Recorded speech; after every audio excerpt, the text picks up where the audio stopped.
We have the Samsung Galaxy A16 5G right here in the house, and I've been using this device for over a week now, and I have my pros and cons finally set on this device.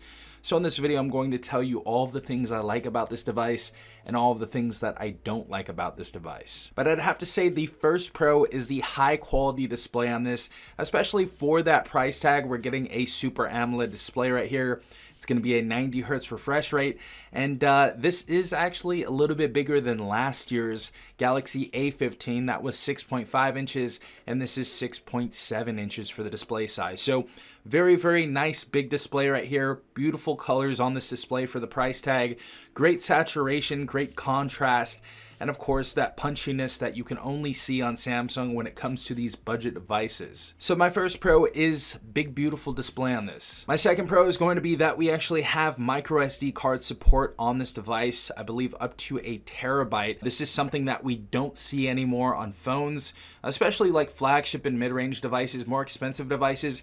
We do not have micro SD card support on pretty much 90% of the phones out right now, especially for the people in the United States.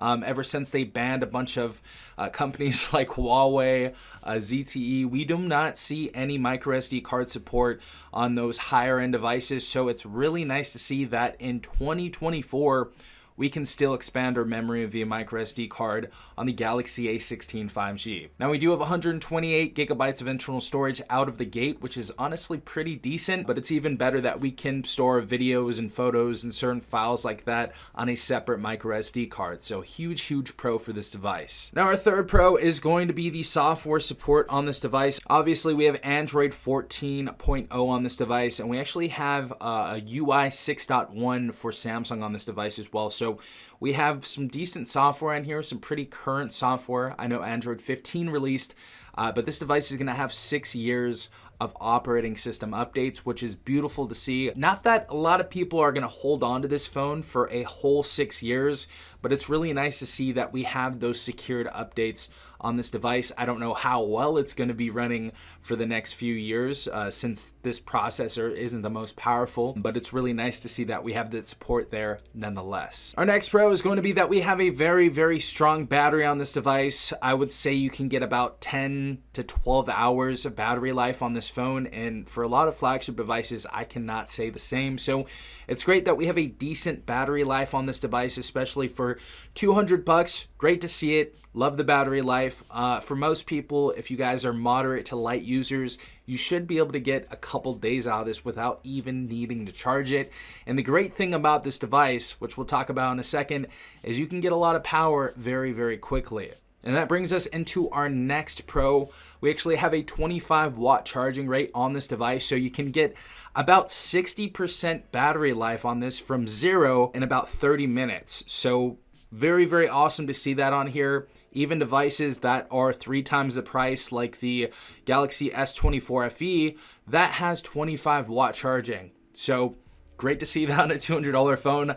If you guys are needing to charge up your phone really quick, you guys need to, hit the road or something like that, you can get a pretty decent battery life just off of a 30-minute charge. So that's always a beautiful thing to see on a device. And the last pro on this device, there are a few other pros. I don't want to make this video too long, but the last pro about this device has to be the camera on this device. I'm going to put some photos on screen right here because I'm going to be doing my photo review soon on this device, or camera review. We get some really decent quality photos on here, and even the video is pretty good as well. I know it's capped out at 1080p 30 frames per second, but so far I've really been liking this camera, and for the price tag, this is such a solid camera system.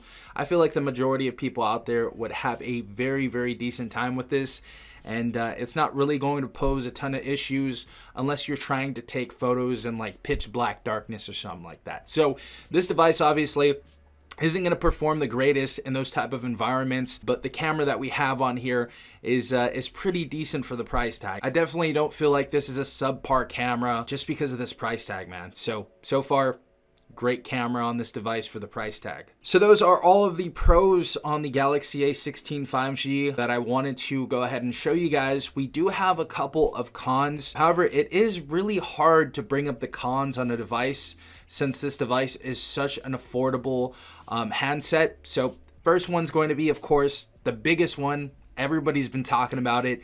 The Galaxy A16 5G is the first in the A series teen line to not give you guys a headphone jack, as you guys can see. So we're not going to have a headphone jack on this device. So for all of the people out there that like to use triple driver headphones, quad driver headphones, you know, your Sennheisers, your Audio Technicas, you guys are not going to be able to plug that in without an adapter. So it's just, you know, one more step to go ahead and use this device with wired earbuds. Kind of sucks. It's kind of feels like they're really forcing you into buying wireless earbuds now. And it seems like this is the year that it's going to start this out with, because they've never done this on budget phones before, especially with this type of budget phone, the most popular budget phone in the world.